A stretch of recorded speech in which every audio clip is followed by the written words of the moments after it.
Welcome to our weekly discussion of current affairs, moral side of the news. I'm John Blim with the WHAS Crusade for Children. Joining me as always is a distinguished panel. We say Happy Hanukkah to Rabbi Gaylia Rooks from the Temple, Reverend Jason Crosby, Crescent Hill Baptist Church, Reverend Daniel Corrie Shull, Burnett Avenue Baptist Church, and Father John Stoltz, St. Aloysius Catholic Church. Welcome to you, panel. Policing continues to be a front burner topic. In Louisville, Metro Police officers recently rejected a contract offer that included a 9% pay hike. Now they have ratified a new proposal that will guarantee an even bigger payday. If approved by Metro Council next month, the contract would give officers and sergeants a 9% raise for the current year, retroactive to July 1, and a 6% hike up from the proposed 3% hike in the fiscal year 2022-23. So let's start with our panel. Your reaction to this contract? I guess I was just disappointed that it was only financial. I think that we do have to have obviously competitive wages and obviously competitive with other police forces in our area.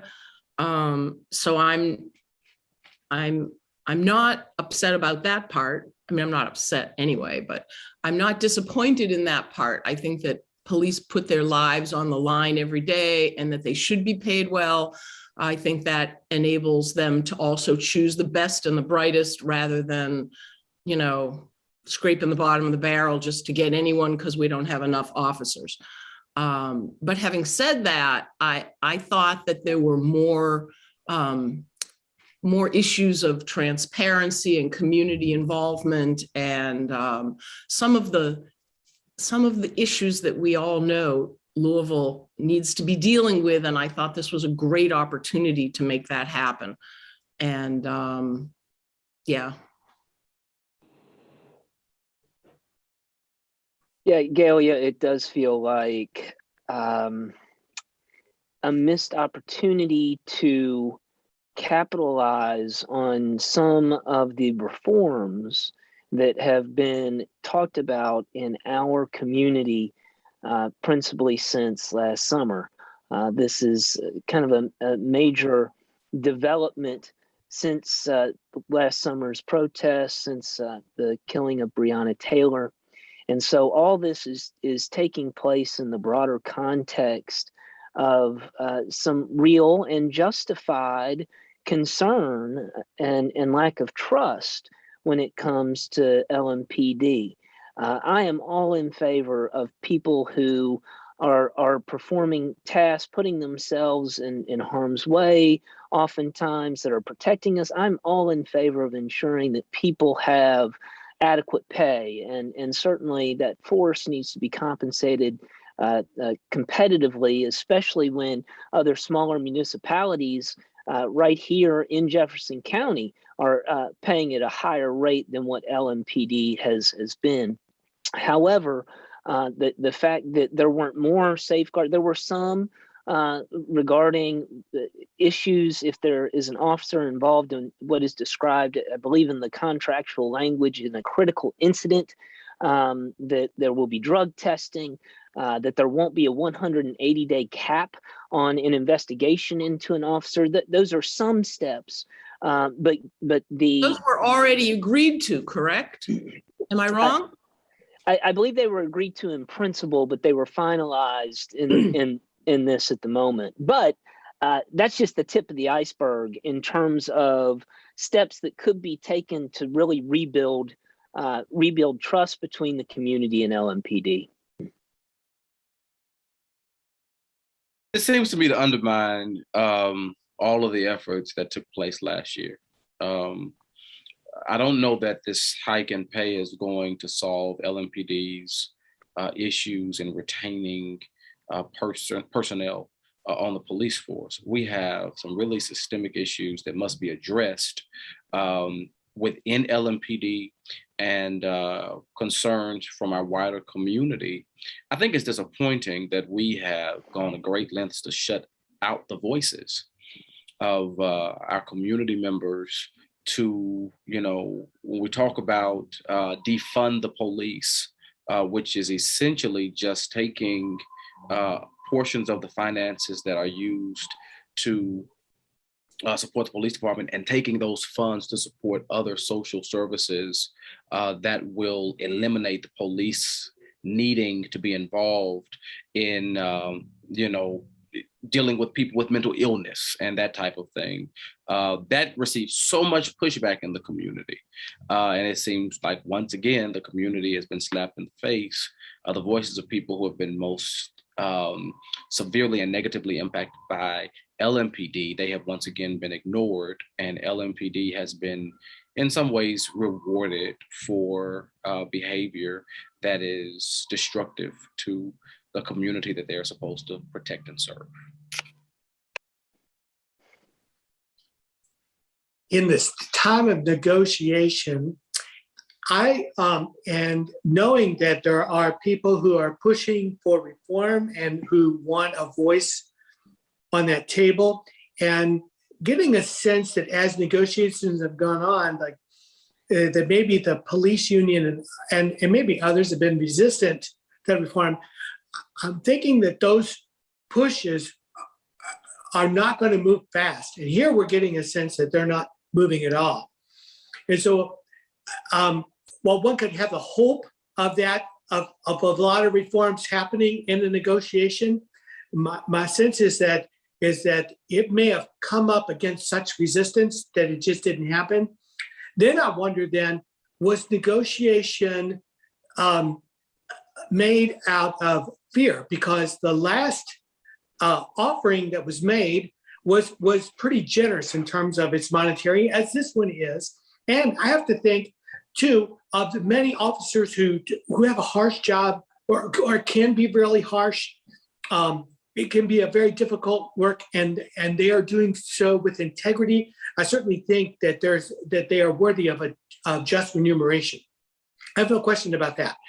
My question is the larger sense is around negotiation, and around negotiation, putting in and negotiating and talking about practical reforms for this institution. And my sense and expectation is, as you're talking about this in not only levels that are academic, not only levels of behavior, but you're also looking at these as people taking this emotionally, and that my guess is that the conversation is going to happen slowly around this, and not just say all at once. I'd like to see more. I'd like to see always reform and institutions working for the best interest of the public. But I also think, as we deal with human beings too, that this moves kind of slowly in this work. I'm hoping that when we get a new mayor, that will really be a sea change in the picture of what's going on with the police, Louisville Metro Police Department. I totally understand people who are frustrated that, well, giving them more money just rewards totally inappropriate, unacceptable behavior. But I think that the kinds of systemic change that we need to happen, way beyond this kind of contract negotiating. And I think that this might just be my, I'm a glass half full kind of person. I try to look at the best side of everything. And I'm hoping that what this will prevent from happening is that when the new mayor comes in, whoever she or he may be, that we don't have the threat of, we don't have enough police on the street. We don't have enough officers on our force to be able to make these kinds of changes that are being called for, that are so necessary. And so I think that this could be a step in the right direction of making the job more palatable and appropriate for police officers, so that when the next step comes, as I pray fervently it will, that we have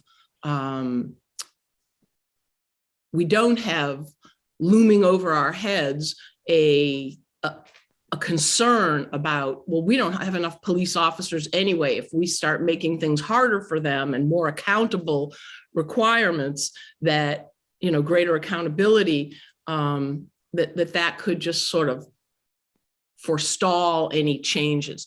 So I'm choosing, even though I'm not happy with what happened, as I said, I'm choosing to see it as, okay, this will give those of us calling for this much needed change a stronger seat at the table, because our force, the police force, such a horrible word, the police department, and force, it's not accidental, that's the word that's used.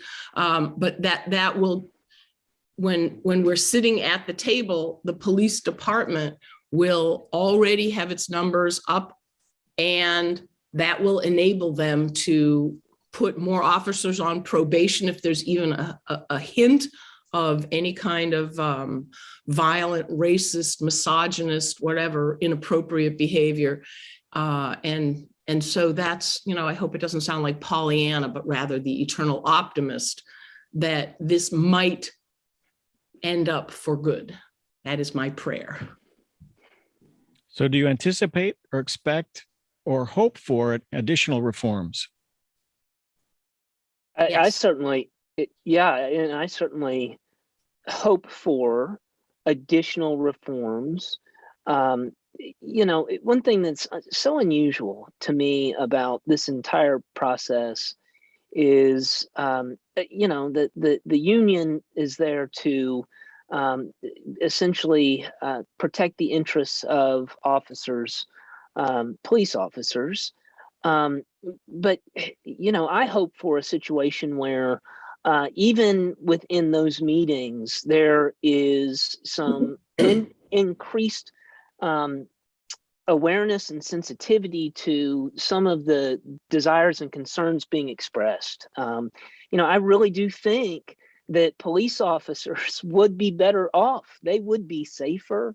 Our community would be safer. Their jobs would be better. Everyone would be healthier and happier if, when they are looking at protecting some of their best interests, some of the laments and complaints, some of the reforms that have been put forth would be taken more seriously into consideration in this process. I think about some of what we have discovered regarding police training here in Louisville, and some of the manuals and so forth. Why can't the community have further input in some of those discussions, even at that level? So that's my hope. And my expectations are low, but my hopes are high. All right, very good, panel. Let's move on to our second topic here on Moral Side of the News. When I first moved to Louisville in 1994, Louisville's waterfront was not a place anyone would go for a walk or a picnic. Since then, much of it has been transformed. Now, Kentucky Governor Andy Beshear wants to budget $10 million over 2 years to expand Waterfront Park into Louisville's West End. The idea is to add 22 additional acres as part of phase 4 of the park. Total expansion is expected to cost about $50 million. Panel, this expansion has been talked about before. Now it may really happen. Your thoughts?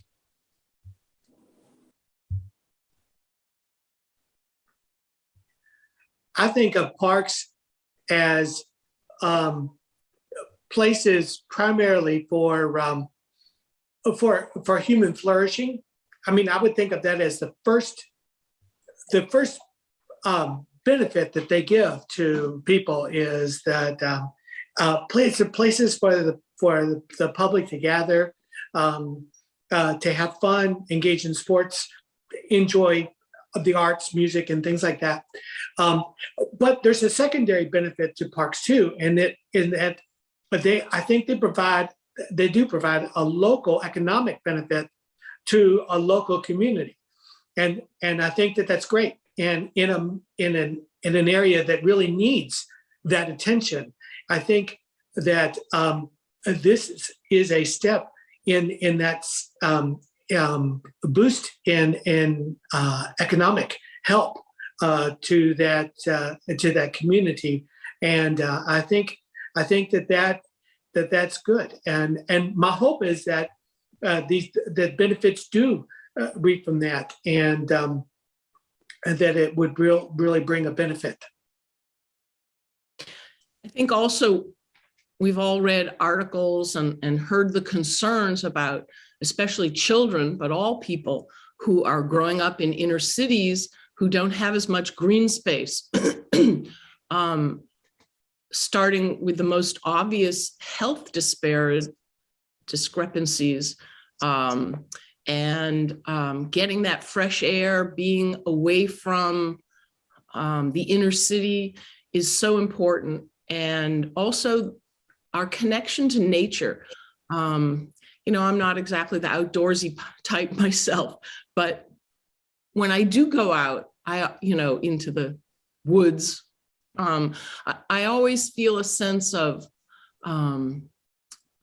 God's presence, the miracle of nature and beauty of our world and our planet, which of course we're destroying because we have no vision and are not being good stewards of this incredible gift that God gave us.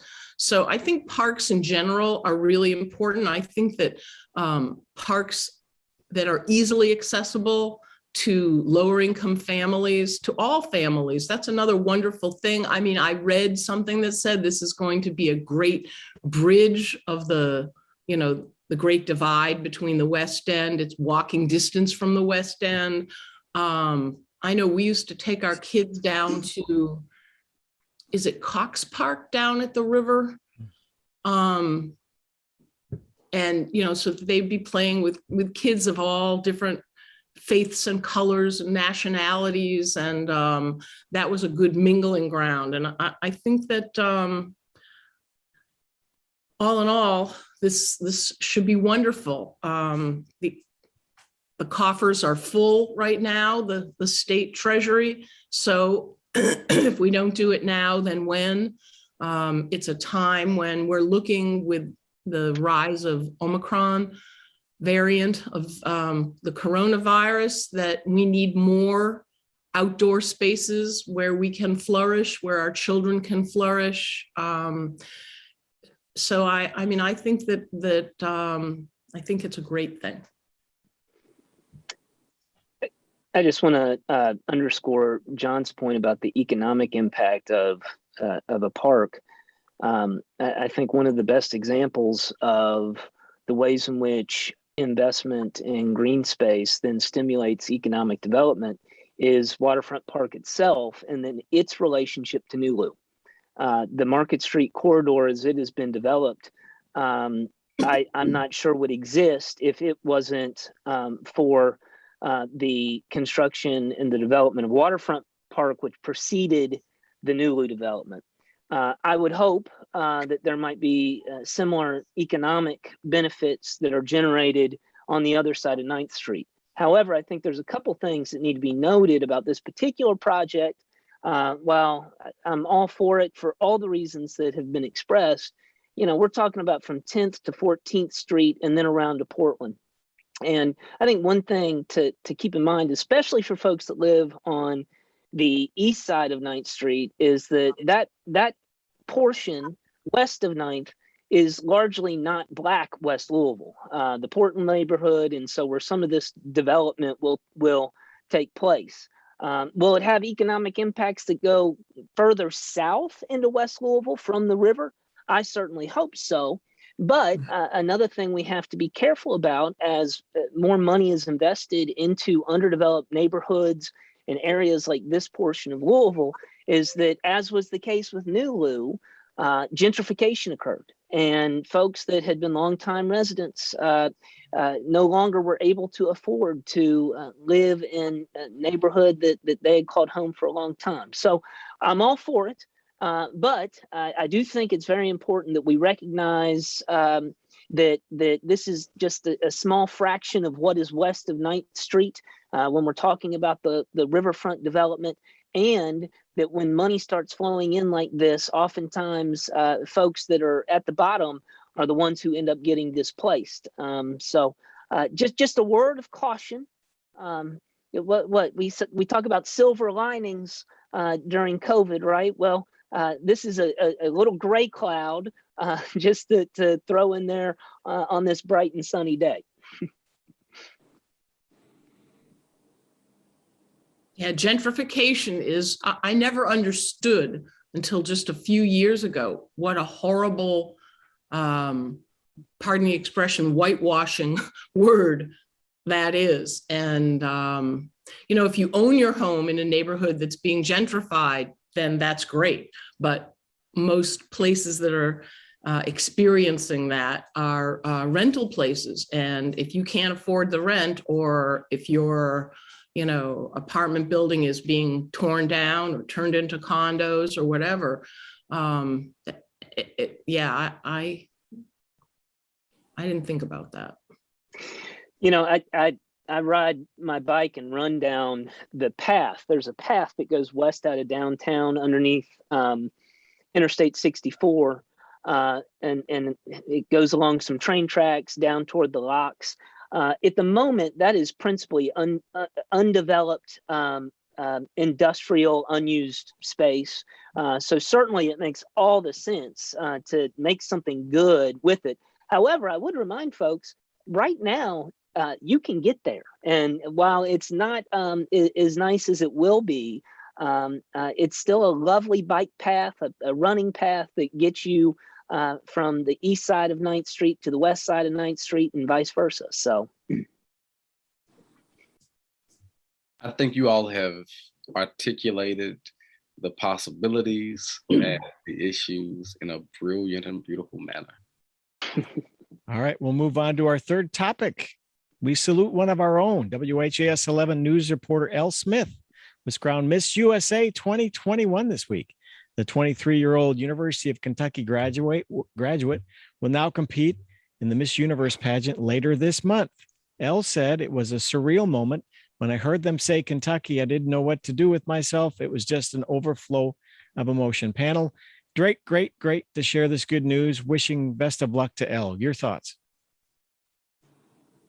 I think it's wonderful. It's great news for Kentucky. Kentucky has been in the news and the national spotlight for some very good things, from Ford with their electric cars and their investment in Kentucky, and now Elle Smith and Governor Beshear's leadership during the COVID-19 pandemic. Kentucky has been in the national spotlight for some very positive things.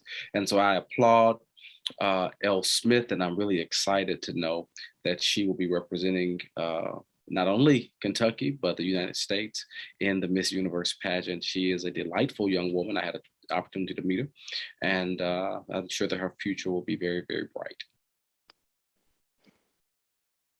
I'm not much of a Miss America, Miss Universe, whatever. I do know that the Miss Universe pageant is being held in Israel this year. So I'm very excited about that. I think that, I shouldn't even say this because I'm not sure it's true this year. It might have been last year. Like I said, I don't really keep up with these much, but I think that Israel is being represented by, I don't remember if it's a Mizrahi person or a Ethiopian, whatever. I think this is a great opportunity. You know, it's a scholarship program, to quote the movie. But I think it's a great opportunity to break down barriers for people to meet, even on the global stage, not meeting, you know, individually. Not everyone is fortunate enough to ride on an airplane sitting next to Miss America. We didn't know she was Miss America at that time. She was only Miss Kentucky, right, Corrie? I know she was Miss Kentucky, but she was pretty, so I talked to her, and they know who she was. But I think that it's wonderful that she is representing the Commonwealth of Kentucky and the United States of America, and I wish her all the best. John, two quick thoughts. One thing that's impressive about her story is that this was like her first pageant, or she'd never participated in any pageants up until she began this journey. So if I'm not mistaken, in the article I read, she said that it was a New Year's resolution which perhaps as we're heading toward the end of the year and people are making some resolutions, might encourage us to make some and keep with them. So congratulations for setting a goal and sticking with it. And then secondly, the one request that I have of Elle as she is traveling the world and representing our state and our nation on such a big platform is, the WHAS Crusade for Children could use a little shout out, perhaps. So maybe before she goes, some folks down at the station might just remind her, hey, don't forget about the crusade. Yes, I like Jason's point there a lot, and that is that she is in a place where she will be an ambassador for the state, and then locally, as we see, for the Crusade for Children in our state, and even now for children in the United States. And so, and I have best wishes for her and good hopes for her, and in these upcoming times, and just and anyway, with best wishes that she does well. All right, panel, I will email her directly. Be sure to mention the Crusade for Children in the Miss Universe pageant. Well, Thank you for your time today, panel. Pardon? I was just going to say, when she talks about the good things in Kentucky, her home state, certainly the WHAS Crusade for Children is a shining star. Absolutely right. And thank you for that. Thank you, panel. Thank you, and happy Hanukkah again to Rabbi Gaylia Rooks. Thank you, Jason Crosby, Daniel Corrie Shull, and Father John Stoltz. If you'd like to catch this program again, just go on YouTube and just search for Moral Side of the News. And Moral Side is now a podcast. Panel, just search for it wherever you get your podcast. It's never too early to consider a tax-deductible year-end donation to the WHAS Crusade for Children. Just go to WHAScrusade.org, WHAScrusade.org to donate securely online. You can also mail your donation to WHAS Crusade for Children, 520 West Chestnut Street, Louisville, Kentucky, 40202. That's WHAS Crusade for Children, 520 West Chestnut Street, Louisville, Kentucky, 40202. If you have an Alexa device, just say, Alexa, donate to the Crusade for Children, and she'll talk you through it step by step. Thanks for joining us for this edition of Moral Side of the News. We'll be back again next week with an all-new conversation. So long till next time.